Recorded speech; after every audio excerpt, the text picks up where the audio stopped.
Salut tuturor, eu sunt Mitu și azi m-am gândit să mai deschid niște chesturi aici pe contul lui Gabri. Mi-a dat contul, a zis că poate îi pică ceva, a zis că dacă îi iau ceva, îmi dă niște bănuți acolo. Uite, avem două big box-uri și un mega box, ne uităm la șansă acum și încercăm să deschidem cât mai repede ca să putem termina episodul cât mai repede. Avem șansă și la ghege cât de cât. Aici avem 0.0997. Deci, cred că pică, îi lipsesc și superarele. Așa, are 3 epice de PMBB Piper.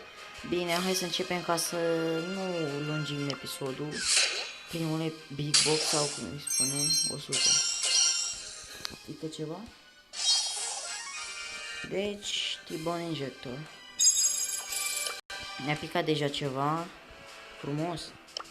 Frumos. Așa, ne-a mărit și șansa la legendară. Era 0.999 și acum e 0.1. Na. Așa, avem T-Bone Injector aici. Deja am luat ceva. Deschidem celălalt Big Box și după deschidem Mega Box. 59. Nu cred că e. Nu e. Și acum deschidem Mega Box-ul.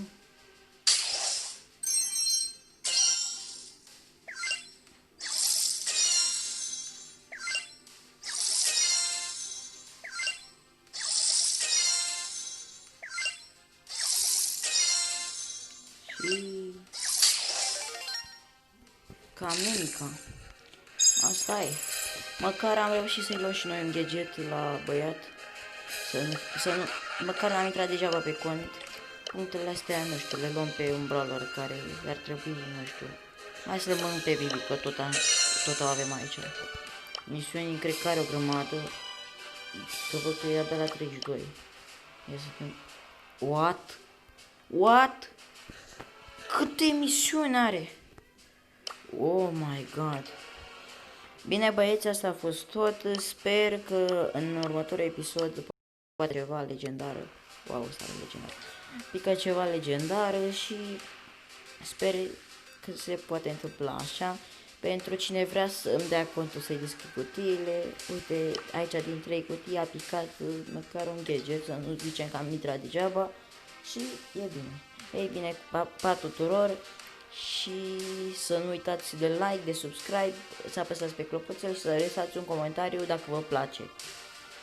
Și vreau să strâng, dacă strâng 100 de subscriberi la contul meu, o să vă dau un cont de Brawl Stars. Cum să vă zic eu, stați un pic ca să nu... Așa, suntem pe cont, nu prea are mulți brawler, are 1814, dacă strâng 100 de abonați și iau la episodul acesta 10 sau 20 de like-uri, dau contul, facem extragerile. Singurul lucru care trebuie să-l faceți e să scrieți în comentariu particip și să apăsați pe toate, pe clopoțel, pe subscribe și pe like la episodul care l-am făcut acum.